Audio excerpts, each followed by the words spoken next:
মাত্র একটা ভুলে আপনার পেজ বা আইডিটা চিরতরে হারিয়ে যেতে পারে। আপনি এই ভুলটা করছেন না তো? যদি করে থাকেন এখনই সাবধান হয়ে যান। এই ভুলগুলো কখনোই করবেন না। আমার মতন ভুল যেন কখনোই করবেন না। যদি আপনার পেজ বা প্রোফাইলটা অরিজিনাল হয় তাহলে আপনি ফিরে পেতে পারেন আমার মতন। কিন্তু যদি অরিজিনাল না হয়, আপনি কপি কন্টেন্ট নিয়ে কাজ করে থাকেন, তাহলে কিন্তু আপনি কখনোই ফিরে পাবেন না। সাবধান হন, ফেসবুকের গাইডলাইন মেনে কাজ করুন। ফেসবুকের মনিটাইজেশন পাওয়া যতটা সহজ, তার থেকে অনেক গুণ বেশি কঠিন এটা ধরে রাখা, এখান থেকে ইনকাম করা।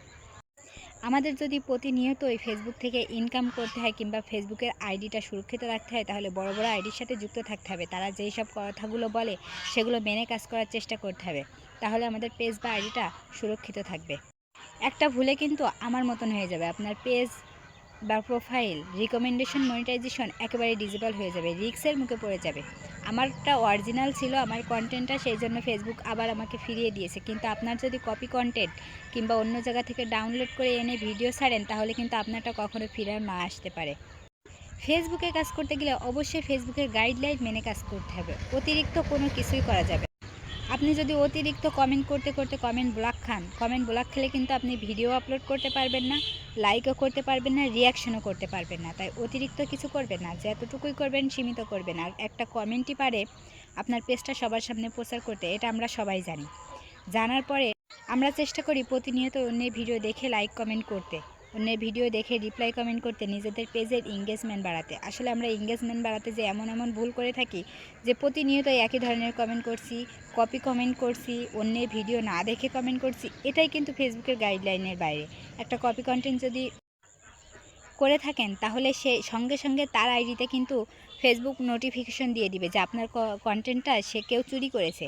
আপনি যদি কারো কন্টেন্ট চুরি করেন কিংবা কারো কন্টেন্ট ভিডিও ডাউনলোড করে এনে আপনার পেজ বা প্রোফাইলে আপলোড করেন, তার কাছে নোটিফিকেশন চলে যাবে। সে কিন্তু চাইলে আপনার পেজ বা প্রোফাইলে কপিরাইট দিতে পারে। তাই আপনি এসব কাজগুলো করবেন না। আপনি যার কন্টেন্টটি নেন তার কাছ থেকে অনুমতি নেন, আর হলো তার লিঙ্কটা অ্যাড করে দেন। তাতে সেও খুশি হবে, আপনিও খুশি হবেন, আপনার ভিডিওটাও ভাইরাল হয়ে যাবে। আর সবথেকে বড় কথা হলো, অন্যের ভিডিও না কপি না করে নিজের যতটুকুই জানি, যতটুকুই পারি ততটুকু ভিডিও ফেসবুকে আপলোড করতে। ফেসবুক, ইউটিউব বা টিকটকে যে কোনো জায়গায় নিজের কন্টেন্ট, নিজস্ব যে কোনো একটা জিনিস আপলোড করাই ভালো। অন্যের কন্টেন্ট এগুলো চুরি না করাই ভালো।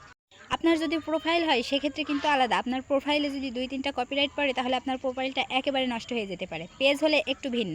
আর আমাদের প্রত্যেকেরই উচিত সবার ভিডিও দেখে গঠনমূলক কমেন্ট করা, ফেসবুকের গাইডলাইন মেনে চলা। আমাদের প্রতিনিয়তই কিন্তু সতর্কভাবে কাজ করতে হবে। ফেসবুক দিনে দিনে আপডেট হচ্ছে, আমাদেরও সাথে আপডেট হতে হবে। আমার ছোট্ট একটা ভুলে কিন্তু আমার রিকমেন্ডেশন মনিটাইজেশন দুটোই চলে গিয়েছিল। আপনারা এরকম ভুল করবেন না। অবশ্যই যতটুকুই করবেন ভিডিও দেখে গঠনমূলক কমেন্ট করবেন, অতিরিক্ত কিছু করতে যাবেন না। তাতে আপনার পেজ বা প্রোফাইলটা সুরক্ষিত থাকবে। যারা এতক্ষণ ভিডিওটা দেখেছেন তাদেরকে জানাই অসংখ্য ধন্যবাদ, মন থেকে দোয়া এবং শুভকামনা।